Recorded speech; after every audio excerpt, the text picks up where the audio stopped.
ok chẳng cứ dương rung lắc mê riêng tới riêng xây là pi lạng quýnh mình những bàn là pi riêng xây đấy có từ rung lắc tại đó cài na này nó quen ngay rương bật sật trời na o mà gần nào nó cứ như rương tinh tinh cho vào tay còn khá là tinh tinh đúng không nó ngồi ở che nó ngồi bốn đó che tới quê to tiền quê mặt xa chẳng hạn oi chất quê to ok chắc là lấy nó cứ đau mà nó sầm kham nè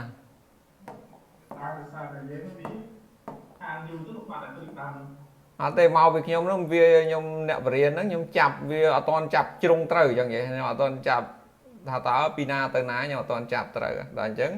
nhom nó khơi ấy bền nâng tới nhọn đang hay chập ở đâu pina tới ná hỏi nhóm trong ăn chả là chứng nhom chơi từ bền tại chơi đâu về area ăn ấy bal chanh màu điên area mình chẳng chắc mình nhom mặt trăng bền đúng không kì chè tháo được cú bền tới mà kêu bông mà nơi nông bị phục vùng vi luôn này đây đó cầu sơn nó clean riêng về vậy cái đủ không riêng luôn anh toàn trẻ rồi cầu sơn nhà mà đang kêu ở đây riêng là lỏi và nhận tới ở tháo kêu trẻ ấy đừng lõ riêng biết kêu rau phơi lõ toàn khơi ok chẳng cứ rỉa xây tiếng đọc pì nè và rỉa xây tiếng đọc pì chẳng rỉa xây tiếng đọc pì rỉa xây thì môi mua thả eri vào dưỡng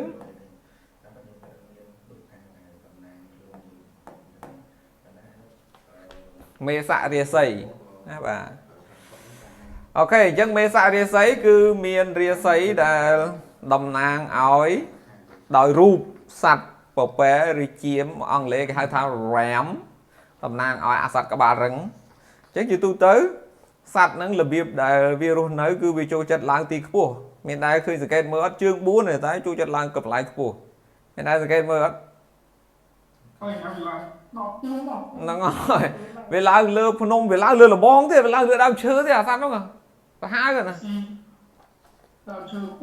nó ngồi hỏi chương 4 chứ lần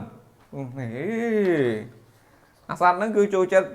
tì phu hơi si tại này mà chụp thì chứ còn ta có bao về rừng hơi trong thì chuột nếu từ ná trong thì thưa mẹ được nòm kì hỏi mình che lại luôn tôi panna cả rồi chắc nè đại miền ria xây lịch môi gì tôi tới tôi có ba rừng cho che hơi trong phơi gì nè được nòm kì trong phơi gì nè lịch lô kì cứ chừng chả đặt nắng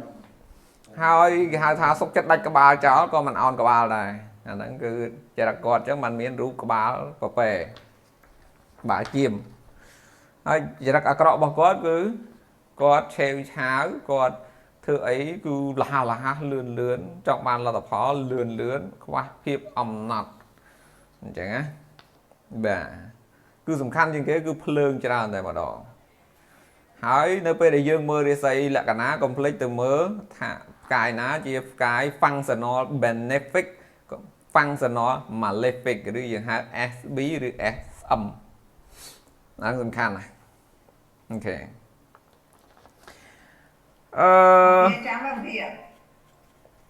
nó đi xây thì muối hay chẳng nhông sự khai lấy dương tại đó đi xây tí pi đó mà xì mối bạch này mình đi xây tí pi đi xây tí pi bao giờ cứ đi xây tí pi cho một tháng mê u dập hẹ đi xây u dập hẹ đi xây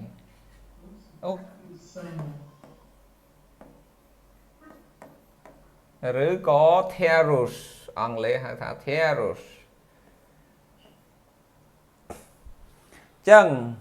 là sẽ nhá cứ có ba cổ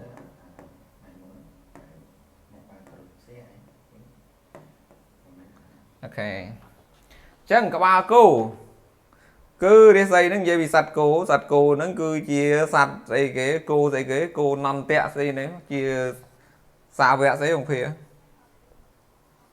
bây giờ xây vẽ chia xây riêng chùm đi không là người cô nằm tia đúng chẳng cứ sạch cố រូបក្បាលគោគឺតំណាងឲ្យសត្វគោបើវាស៊ីតាណាហើយវាស៊ីតតែខ្ទេចកន្លែងហ្នឹងដូចគ្នាអញ្ចឹងអ្នកដែលមានរាសីលេខ2ជាឧសភៈរាសីជាទូទៅចរិតរឹកពីរបស់គាត់បើគាត់ធ្វើការងារអីគាត់ធ្វើការងារនឹងតតែមកហើយមានចរិតរឹកពីដូចជាសត្វគោអញ្ចឹងគឺថាការងារធ្វើមិនចេះហត់មិនចេះឈប់គឺធ្វើឯងតតែបានសម្រេចដោយគោអូសរទេះអញ្ចឹងអាហ្នឹងគឺចរិតរឹកពីរបស់រាសីលេខ2ឈ្មោះថាឧសភៈរាសីឬ Taurus ណាបាទហើយជីវិតរបស់គាត់គឺគាត់ផ្ដោតទៅលើ material success ផ្ដោតលើភាពជោគជ័យផ្នែកសម្ភារៈនិយមឬអ្វីដែលកាន់បានប៉ះបានដែលធ្វើឲ្យជីវិតមានស្ថិរភាពគាត់ផ្ដោតលើរឿងហ្នឹងគាត់អត់ផ្ដោតលើដូចជា Aries ទេរាសីលេខ1គឺគាត់ធាតុភ្លើងអញ្ចឹងគាត់ផ្ដោតទៅលើតែកិត្តិយសកេរ្តិ៍ឈ្មោះហើយនឹងភាពលេចធ្លោចំណែករាសីលេខ2ឈ្មោះថា Taurus ឧសភៈរាសីធាតុដីគឺគាត់ផ្ដោតអ្វីដែល grounded មានន័យថាធ្វើអីដែលគាត់ធ្វើឲ្យគាត់ឈរមាំអញ្ចឹងណាឲ្យគាត់ឈរមាំក្នុងជីវិតហ្នឹងគឺសំដៅដល់របស់ស៊ីរបស់ហូបរបស់ស្នាក់នៅរបស់ប្រើប្រាស់និយាយទៅអ្វីដែលគាត់មើលឃើញប៉ះបានអាហ្នឹងគឺសំខាន់ណាស់សម្រាប់រាសីលេខ2គឺគាត់ផ្ដោតលើហ្នឹងហើយធាតុដីធម្មតាវារៀងមានភាពខ្វះបត់បែនបើតែតស៊ូអត់ធ្មត់ធ្វើការងារច្រើនមិនក៏អត់បញ្ហាដែរគឺធ្វើការដូចគោដូចកបីអញ្ចឹងណាបាទ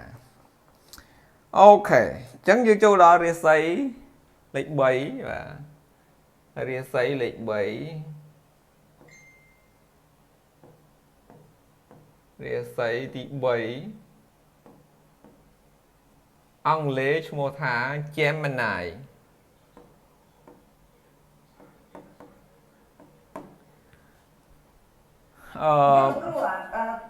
វិស័យទី2ហ្នឹងអាគោហ្នឹងវា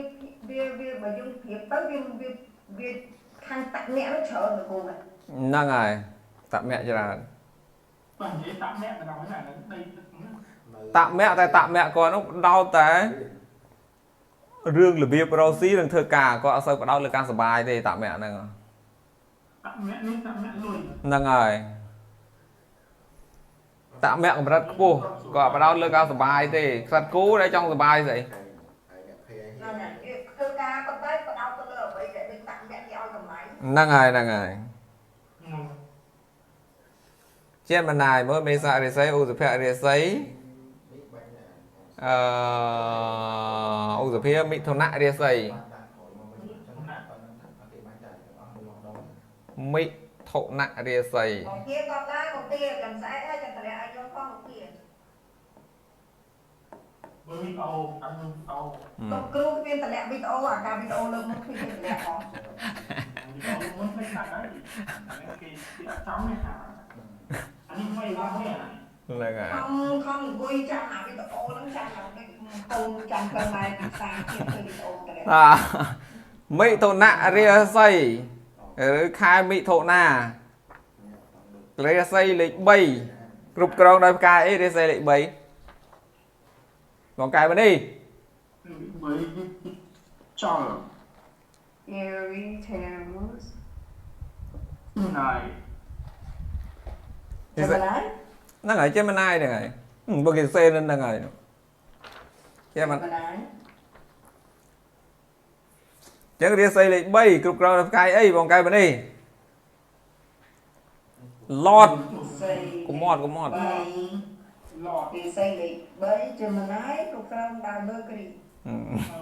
ចេះដែរតើស្មាតចេះទេយើងចេះបានទៅមើលអស់ហើយ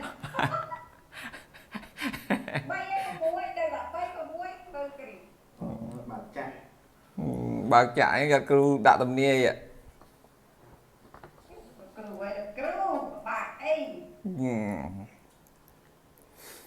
តោះឥឡូវបើសិនជាយើងរៀនរាសីលេខ3លេខ3គឺគ្រប់គ្រងដោយភពពុទ្ធលេខ6ក៏គ្រប់គ្រងដោយភពពុទ្ធដែរសំណួរសួរលេងហេតុអ្វីពីរហ្នឹងខុសគ្នាឥឡូវខុសគ្នាដោយយ៉ាងម៉េចភពពុទ្ធនិងភពពហោះភពពុទ្ធនិងភពពុទ្ធដដែលហ្នឹងគឺលេខ3និងលេខ6តើលេខ3ខុសពីលេខ6ហ្មង មួយផងបីប្រចាំមួយផងប្រែទៅ អាណាពលប្រចាំអាណាពលប្រតិ មើលអាលេខ3ហ្នឹងក៏ផងបីប្រចាំអាលេខ6ផងប្រែទៅ ខ្សែស្រឡាយមិនគ្រប់គ្រងទេខ្សែស្រឡាយតែឥឡូវដឹងអញ្ចឹងហើយប៉ុន្តែខុសគ្នាមិនចរិតពីរហ្នឹង អត់គ្នា ឥឡូវមិននិយាយពីណានេះខ្ញុំលេខ6ប៉ុនខ្ញុំលេខ3ពុតដូចគ្នា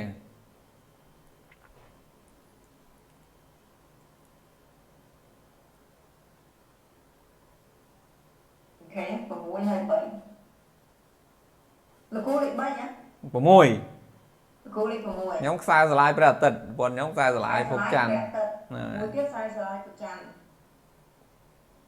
ចុងមើលគ្រីដូចគ្នា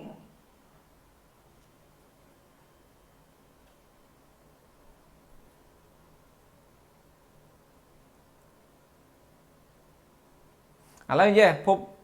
រាសីលេខ3មានផ្លាកសញ្ញាស្អីគេមានសញ្ញាស្អីគេលេខ3 អត់មានអត់មានសញ្ញាអត់មានអូខេ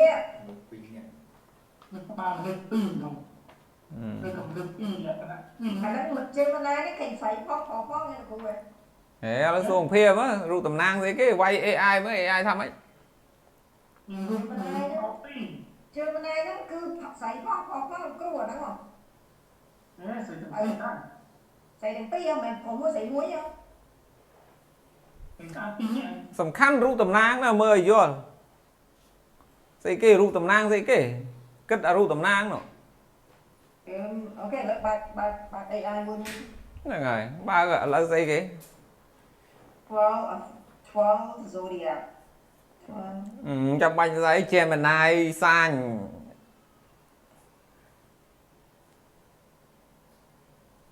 រូបតំណាងស្អីគេ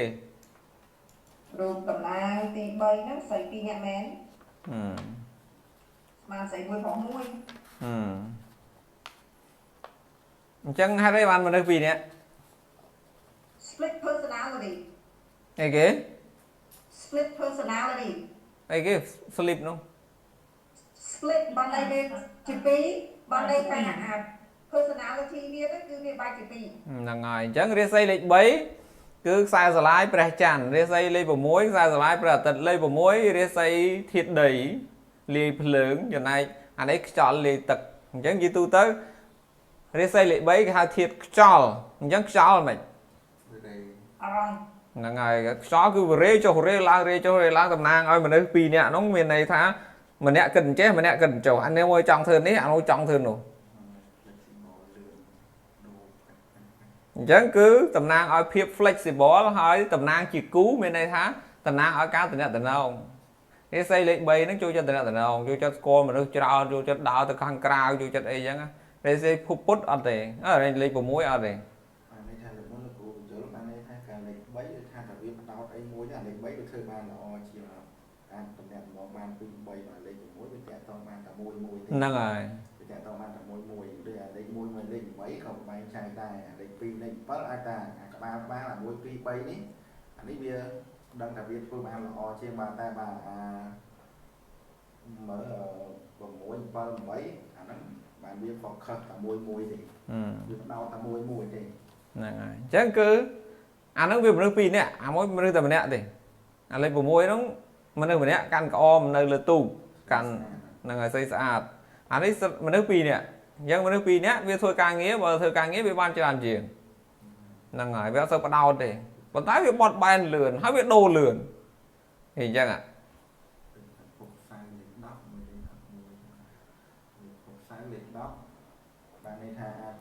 អញ្ចឹងជាទូទៅណាបាទគ្រូបើពីយងមើលចង់កត់ក៏កត់មិនកត់ឲ្យទៅអញ្ចឹងរាសីលេខ3ជាទូទៅគឺអូបងវិហៀងហ៎គាត់ថាម៉ោង11គាត់ចូលបានអញ្ចឹងរាសីលេខ3ជាទូទៅគឺទី1 intelligent intelligent ឆ្លាតឆ្លាត curious ចង់ដឹងច្រើន Curious curious ចង់ដឹងច្រើន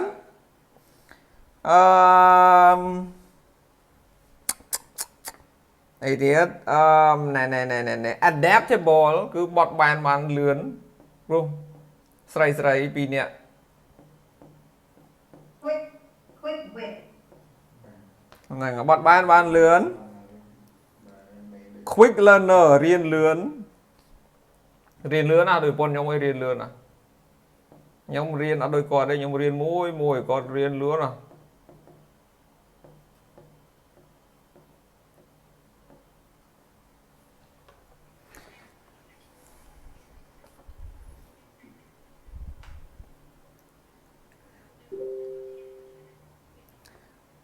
គឺចូលចិត្តអ្នកតំណងខាងក្រៅច្រឡំទេ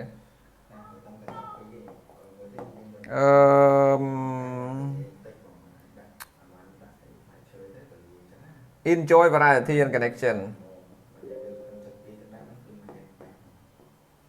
enjoy variety ភាពចម្រុះ and connection ការតំណងជាបណ្ដាញតំណងស្គាល់មនុស្សច្រើននឹងឯង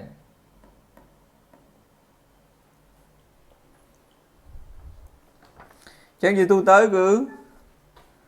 រាសីលេខ3ហ្នឹងគឺអញ្ចឹងចឹងរាសីលេខ3គឺសូមរងចាំទស្សនាភាពបន្តគឺរាសីលេខ3គឺវិធីនោះស្អីគេបងកែនេះ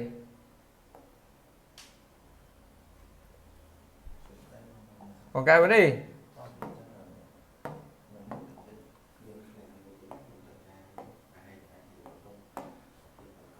បងកៅមនីចាវិធីនេះប្រើថាម៉េច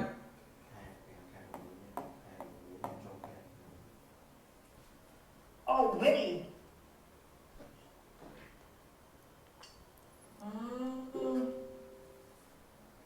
ដូច versatile versatile អាហ្នឹងគឺដល់ខ្មែរថាម៉េចទេគ្រូពីយល់មក excellent communication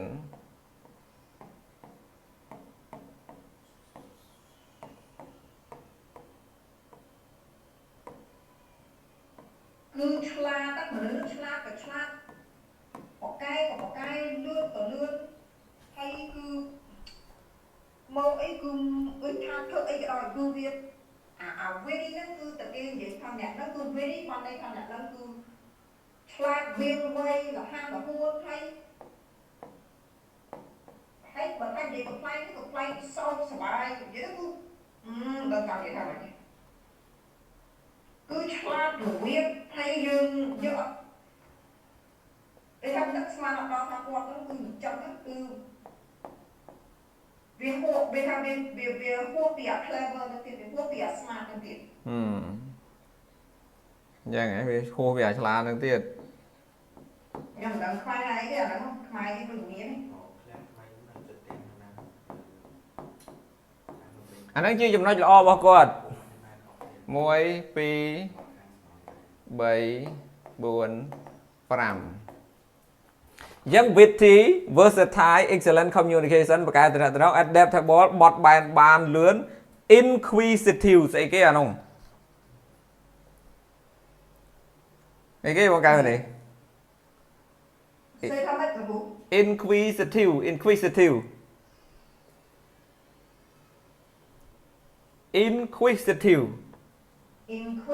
oh inquisitive ហ្នឹងហើយគាត់ហ្នឹងគឺឡាតហើយគាត់ចង់រៀនបានច្រើនហើយគាត់ឆ្ងល់ហើយគាត់ទៅរៀនហ្នឹងហើយចំណុចអាក្រក់បាទចំណុចអាក្រក់របស់ inquisitive ហ្នឹងចំណុចអាក្រក់របស់គាត់គឺ restless គេហៅថាអត់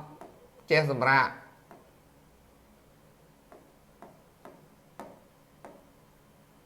អត់ចេះនៅស្ងៀមនៅអត់ស្ងៀម នៅអត់ស្ងៀម ហ្នឹងអត់ចេះនៅស្ងៀមខ្ញុំពេលណាខ្ញុំអស់សម្ដៅតែប្រពន្ធខ្ញុំមកហ្នឹងនៅផ្ទះមួយថ្ងៃគាត់ថាហើយនៅអញ្ចឹងគាត់ចេះនៅអស់សុខដល់ហើយខ្ញុំទៅឃើញខ្ញុំអស់សម្ដៅឯងនៅផ្ទះអញ្ចឹងមានក្តីសុខគាត់នៅផ្ទះគាត់អត់ចេះនៅចុយមានអញ្ចឹងទៀត ខ្ញុំនៅផ្ទះយូរតឹងក្បាល អញ្ចឹងខ្ញុំឆ្ងល់ដែរហ្នឹងប៉ុន្តែអញ្ចឹងខ្ញុំអត់យល់ដែរថាខ្ញុំមិននៅអញ្ចឹងនៅយើងវាខុសគ្នា នៅផ្ទះដែរណាគ្រូ ផោ តែស្ទុយត្រី សេះស៊ីវអូអានោះនេះគាត់នោះគាត់បបែគាត់ជាមផោសេះស៊ីវ គាត់តែខ្ញុំមកគាត់មិនពេជាទេគាត់ហ្នឹងគឺបូលគ្រូ អូបូលហ៎ បូលអាទី2អត់វិស័យទី2 យ៉ា នៅផ្ទះគាត់អត់សុខពេលការមកទឹក6ថ្ងៃថ្ងៃអាទិត្យត្រូវសម្រាប់នៅផ្ទះគាត់ទៅស្ទុយត្រី resistant to change ដូរច្រើនពេកអាហ្នឹងអីចឹងអី resistant to change គឺអត់ប្រដូរ អញ្ចឹង resistant ហ្នឹងគឺ អូតសេខុសនេះចឹងអញ្ចឹងចេះមានហ៎ indecisive អូយមើលខុសឡើងនិយាយខុសទេគឺrestless indecisive ពិបាកសម្រេចចិត្តគាត់នោះដោយសារ decisive ហ្នឹងហើយ decisive ហ្នឹងហើយ អូបាក់ស្នេហ៍ចិត្ត បាក់សម្រេចចិត្តដោយសារតែគាត់មនុស្សអាណែដូរលឿនពេកចុះដល់ខ្ញុំវិញខ្លួនឯងដែរនឹងសម្រេចចិត្តមិន in បាទ the មកពី ហ្នឹងហើយនៅក្បាល2មិនងាយសម្រេចចិត្តសម្រេចចិត្តវាអត់នេះសម្រេចចិត្តទៅវាវល់អាមួយគិតអានេះអាមួយគិតអានោះ decisive បាក់សម្រេចចិត្ត inconsistent គ្មានលំនឹងអញ្ចឹងហី inconsistent inconsistent វាអត់មានដំណឹងទេ ហ្នឹងហើយ ដល់ inconsistent ដូរលឿនអត់មានលំនឹងអ្នកក៏បងគាត់ overthinking គិតច្រើនណាស់ដូចណាស់ប៉ុនខ្ញុំ 100% អាហ្នឹងត្រូវបង overthinking គិតច្រើនហួសនិយាយទៅcan be superficial ទាំងស្អីគេអាហ្នឹងចេះបង professional ហ្នឹងហើយ មើលខ្លាំងពេក អូជំនឿថង មែនទេ superficial or superstitious superficial អូ superficial អី superficial ហ្នឹងអាហ្នឹងគឺយើង fake ទៅ ហ្នឹង superficial ហ្នឹង fake អាហ្នឹងមិនសូវជាដូចអ អ ត់ ត់មិនប្រកបទេ មែនតែប៉ុន្តែទេបងអា superficial ហ្នឹងគឺ